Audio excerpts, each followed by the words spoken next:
The story starts with an email.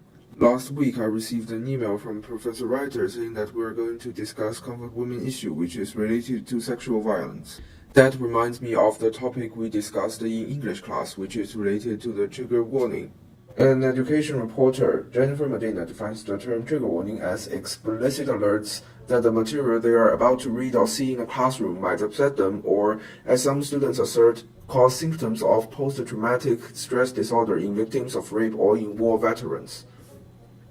The call for trigger warning can be reasonable, as argued by Brianne Richson in her article, stating that victims of PTSD, which is post-traumatic stress disorder, do not have more to learn about academic subject matter that is traumatic for them.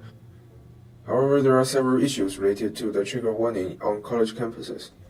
First of all, the PTSD is unpredictable according to a research conducted by a group of British psychologists, which means that the trigger warning can only provide partial warning for the students as the cause of PTSD is unpredictable.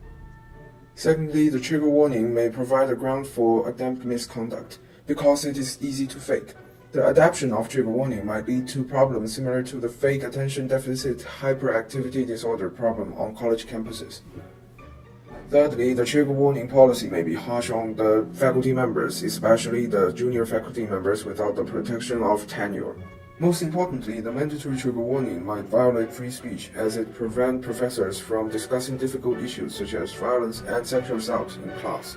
Well, actually, let's think about putting trigger warnings in front of masterpieces in the history, which contain sexism or religious content. For example, the famous quote, "All men are created equal," in Declaration of Independence uses man rather than "all men and women are created equal."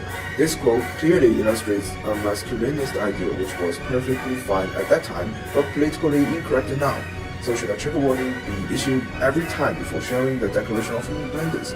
Could a feminist student refuse to take any class related to this? Another example could be the Christian motto, "In God We Trust," printed on dollar bills. This could be regarded as discriminating other religions. Should the Federal Reserve System announce a trigger warning before issuing dollars that might go into college campuses? Or should the cashier on college campuses announce a trigger warning before giving back change? These ideas are absolutely ridiculous, aren't they?